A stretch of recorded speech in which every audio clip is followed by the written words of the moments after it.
Oke, video kali ini saya akan membahas gimana sih caranya agar setiap konten yang kita buat itu bisa membuat audiens yang tadinya mereka nggak tahu siapa kita, mereka jadi tahu siapa kita. Yang tadinya mereka nggak kenal kita, mereka jadi semakin kenal dengan kita.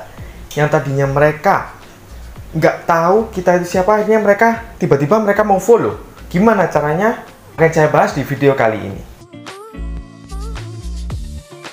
Oke, yang pertama yang mesti teman-teman ketahui adalah beberapa tahun terakhir ini, terutama 5 tahun terakhir belakangan ini, konten berformat video sangatlah populer di Indonesia di berbagai macam platform sosial media, entah YouTube, Instagram, TikTok, Facebook, WhatsApp, dan lain sebagainya. Itu semua sekarang sudah bisa support dari konten yang namanya formatnya video.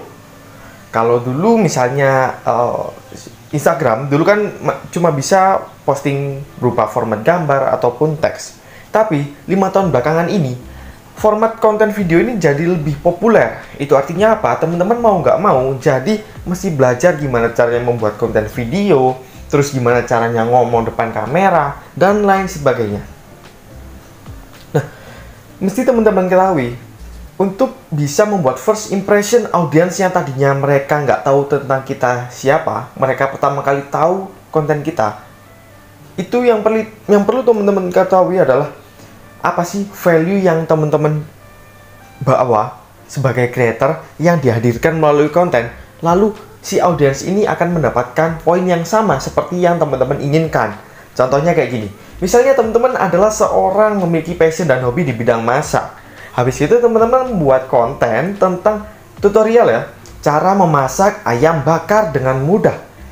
Nah, orang yang mencari konten tersebut, orang itu tersebut ngeklik, mereka belum tahu teman-teman ini siapa, mereka masih belum yakin kalau video ini detail, video ini bisa membantu menyelesaikan masalah mereka, mereka masih belum tahu.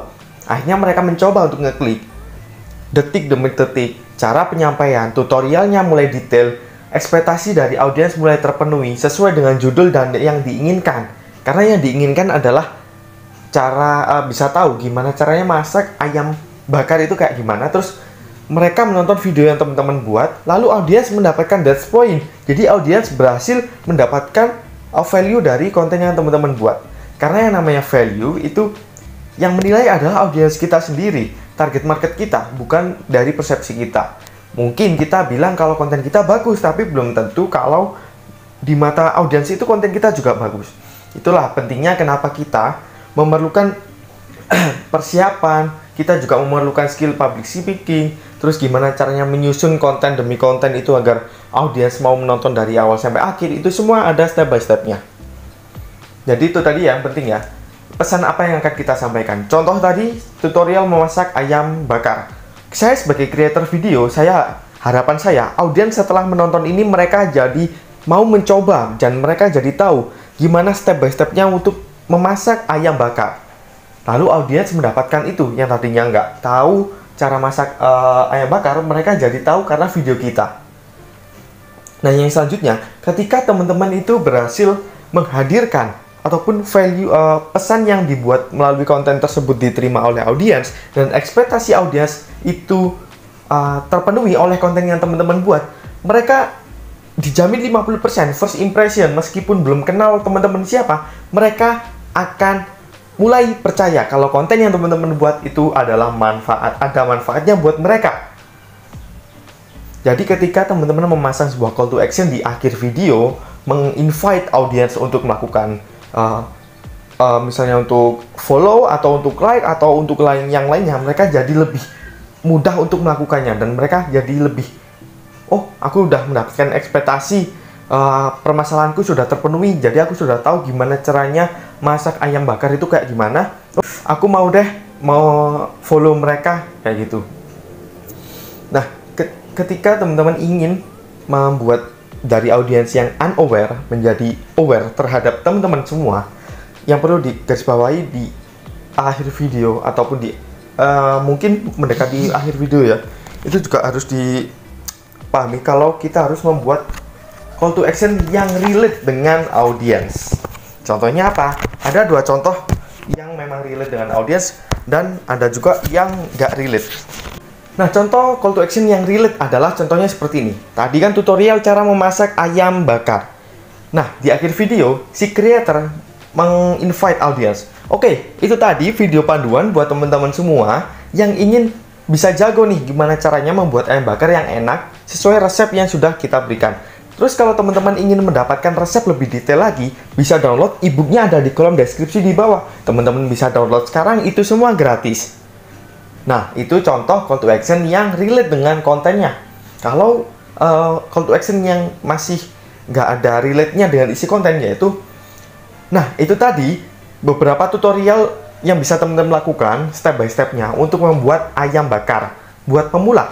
Nah, kalau teman-teman menyukai video ini, silahkan follow sosial media kita, dan kedepannya kita akan lebih sering lagi memposting konten-konten yang berhubungan dengan memasak.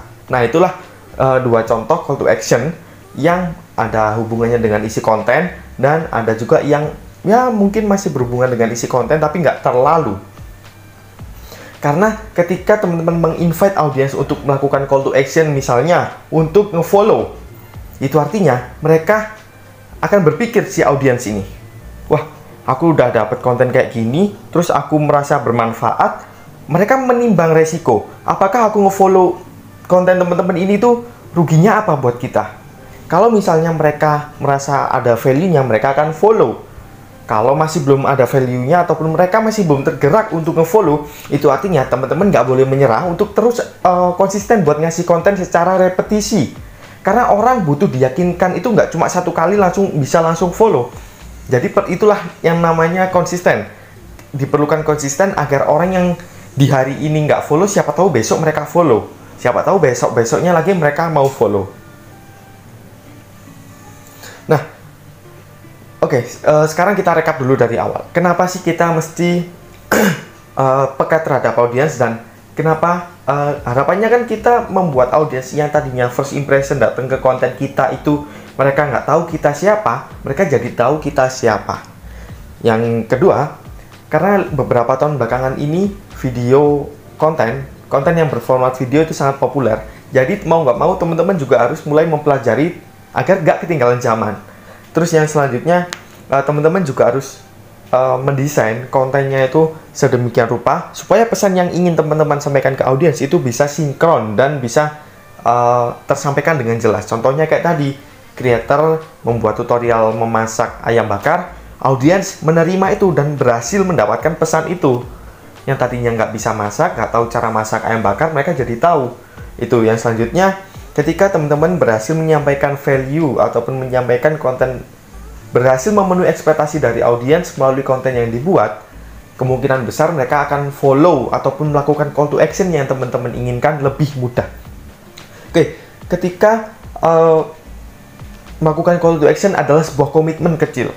Itu artinya yang tadinya mereka cuma nonton-nonton aja, ternyata ada loh orang yang mulai percaya dengan teman-teman, yaitu dengan satu langkah lebih maju, yaitu mereka mau follow.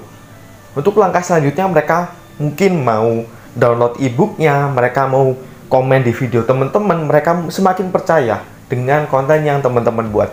Itu semua perlu proses dan perlu yang namanya konsisten, repetisi. Dan kita nggak boleh menyerah, karena setiap konten itu gimana caranya bisa menghasilkan audiens baru dan mengikat audiens yang sudah kenal kita, sudah tahu kita, agar mereka tetap stay dengan konten-konten yang kita buat.